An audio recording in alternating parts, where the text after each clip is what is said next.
Increasing agricultural production infrastructure and developing local production adapted to climate change. This is the roadmap for Africa that was approved at the recent Dakar 2 summit Feed Africa, focusing on food sovereignty and resilience.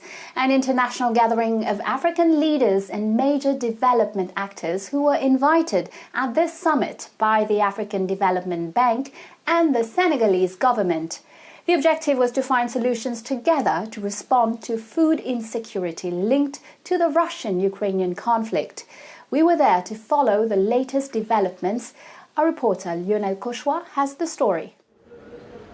Heads of states, development partners and the private sector convened in Dakar to define a joint action plan to unleash Africa's food production potential. With the Ukrainian crisis and rising food prices, food insecurity continues to plague Africa. In fact, 80% of the continent's basic food needs are imported. Africa is therefore paying a heavy price, sometimes by up to 40%. Consequently, the most affected are small-scale farmers, who are quite numerous in Africa. The global rise in fertilizer prices, linked to the increase in gas prices, an essential resource in the manufacture of fertilizers, has doubled on the international markets. This directly impacts the costs of these producers, since they import 80% of their fertilizers from abroad. The same is true for livestock farmers. Their prices are soaring too, as Mariam Alamdou, an agripreneur in Dakar, explains. Today, the chicken we used to buy for 2,000 CFA francs costs now 3,000 CFA francs because the inputs have all increased. This makes it difficult to do business because most of the medicines are imported. And of course, the cost of freight, cost of transport goes up, the product price will eventually go up and it won't be bearable for the farmers.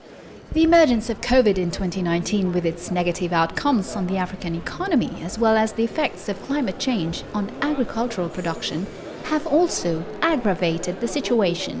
Faced with these facts, the African Development Bank and the African Union, under the initiative of Senegalese President Macky Sall, have decided to take action. For this summit, they have mobilized 17 African heads of state, investors, private sector leaders, and development actors to collaborate to set up food and agricultural supply agreements. The objectives for each country are to increase agricultural production and infrastructure and develop local production adapted to climate and climate change. Senegal, the host country, seems to be on the right track. Researchers of the ISRA, the Senegalese Institute of Agricultural Research, have successfully developed climate-resilient rice varieties, the country's most important food crop.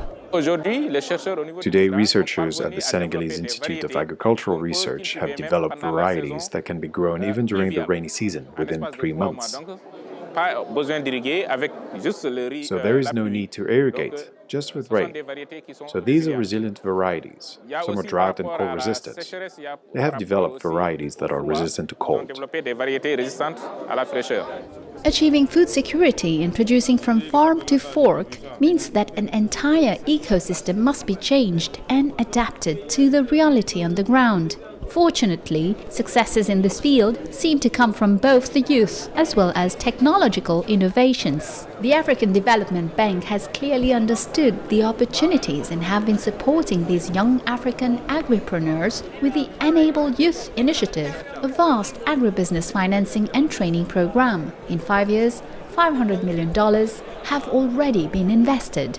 75% of the African population is below the age of 35.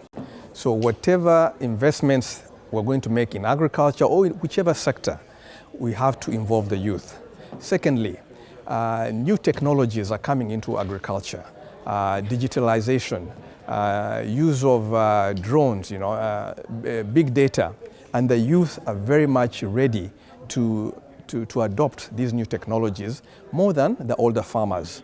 Ikenan Zewi, a young Nigerian agripreneur, benefited from Enable Youth support by winning the AgriPitch competition in 2020. He has since managed to raise $7 million in investment. He tells us today how his Made in Nigeria innovations have helped improve the agribusiness sector in his country. We develop both proprietary hardware, a nut cracking technology for the palm oil value chain called Kraken, as well as software to coordinate our operations, both geospatially and on the ground, handling microtransactions with smallholder farmers. Our mission is to industrialize food processing in Africa by bringing food processing technology closer to smallholder farmers so that they can add value to their crops to prevent post-harvest loss and costly logistics before then transporting those food ingredients to fast-moving consumer good manufacturers. After only 2 days of negotiations, the results are encouraging. OCP, the world's largest phosphate fertilizer exporter, announced a donation of 4 million tons of fertilizer for Africa. On the investor side, $30 billion, including $10 billion for the African Development Bank alone, will be invested by financial partners to implement national pacts over the next 5 years. This success should put the continent on the road to food self-sufficiency. So the African leadership came.